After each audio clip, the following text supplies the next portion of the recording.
আমার স্যালনে most of the সেলিব্রিটিসরাই আসেন, সেটা গানের ক্ষেত্রে হোক, ফিল্মের ক্ষেত্রে হোক অথবা নাটকের ক্ষেত্রে হোক।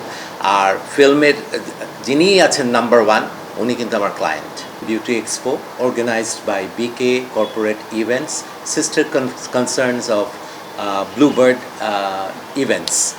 সো বেসিক্যালি যেটা হচ্ছে, আমাদের এখানে অনেক প্রোগ্রাম হয়, ফ্যাশন রিলেটেড হয়, এবং সেটা সাধারণত কাপড়ের উপরে বেস করেই প্রোগ্রামটা হয়। আর আরেকটা যেটা হয় সেটা হচ্ছে কমপ্লিটলি বেসড অন মেকআপ। এই প্রথম হেয়ার রিলেটেড একটা শো হতে যাচ্ছে বা ডে লং ইভেন্টস হতে যাচ্ছে, যেখানে শুধু যে শো হবে তা কিন্তু না, এখানে কিন্তু ট্রেনিংয়ের ব্যাপারও আছে।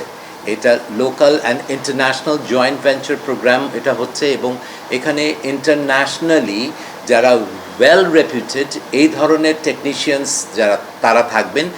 আর সেই নামটা আমরা খুব শীঘ্রই রিভিল করব, সো দ্যাট মানুষের মনে একটা কিউরিওসিটি থাকে যে প্রথমেই এত তাড়াতাড়ি না বলে আমরা পরের ধাপে হয়তো সেটা বলবো যে কারা কারা আসছেন, এবং যারা যারা আসছেন তারা বাংলাদেশের জন্য একটা বিশাল বড় পাওয়া হবে, যারা আমরা এই সেক্টরে কাজ করছি তাদের জন্য। অনেক সেলিব্রিটি আমার রেগুলার ক্লায়েন্ট, তো তাদের কারণে হয়তো আমি নামগুলো এখন রিভিল করতে পারবো না। আর সেটা না, আর রাজনৈতিক দিক থেকে যারা আছেন তারাও আমার ক্লায়েন্ট, রাষ্ট্রদূত যারা আছেন তারাও আমার ক্লায়েন্ট। শুধু সেটাই বলবো না, আমার ক্লায়েন্ট হচ্ছে ফ্রম এভরি সেক্টরস। এই সেক্টরে আমি কাজ করছি অনেক বছর, 26 বছর পার করে ফেললাম। ন্যাশনালি এবং ইন্টারন্যাশনালি অনেক রিওয়ার্ডস পেয়েছি, অ্যাওয়ার্ডস পেয়েছি, যাই বলেন না কেন।